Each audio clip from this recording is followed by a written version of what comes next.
So 25 days of Tax Fridays edition 3 is back, and today is day 1. Let's get started. So the question for day 1, which product has been ordered the most in terms of quantity?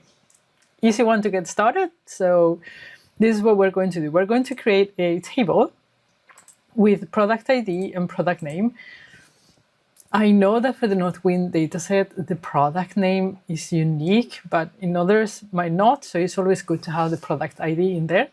So we have those, and then quantity of ordered products is in the order details table. If we now sort, we'll see that the Camembert pile is the one that has the highest quantity of orders. It's been ordered 1,577. So now we know the solution. How do we do this in DAX? We're going to use the DAX query editor here. So with DAX query, we start always with evaluate. And then we are going to create the table that we just created. We're going to use summarized, and then we're going to summarize the products table with product ID and product name. If you remember, that's what we had. And then we had also a new column, which was quantity, which is the sum of quantity that is on the order details.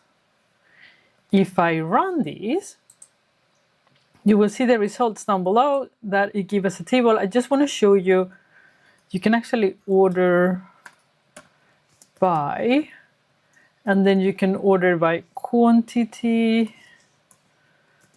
descending. Wait, sorry. So, and then we have exactly the same table that we created before. So now that we have the table that we want to make a calculation on, we're just going to get the top one, which is that we need. And to do that, we are going to, I'm going to get rid of order by. We already know what it is. Tab this one. I'm going to put here top n, and this is going to be top 1. So we have top 1 is n value, and then we have the table, which is the summarized table. Then we have order by expression. We're going to order by the quantity column that we just created, and we're going to order descending. And then if we run this, it will give us the top 1, which in this case is just one product. It could be that for other data sets we have more than one. So what we need to do finally is to actually concatenate these. Concatenate X.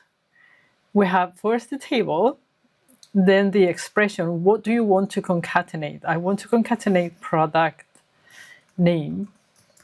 And then in the delimiter is going to be comma space according to the rules, if you remember. And then we're going to have the order by. The order by is going to be product name, because this is not a top product, top X question product, and then we're going to have it ascending.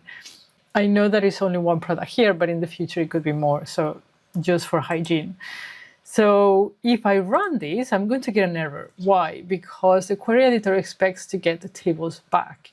So if you want to see the results as in the query editor, you actually need to put results,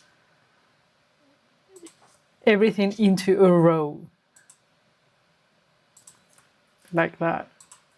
And then it will give us the results. Now, when we're going to copy for our measure, is just that part. The row part we don't need. So we go here, DAX, new measure. We're going to put D1, and it's going to be the stuff that we just created. Right? And then when we put it in there, we got it. Now, when you're entering this in the form, if you're going to participate in the channel, just go and copy from here so you don't misspell, okay?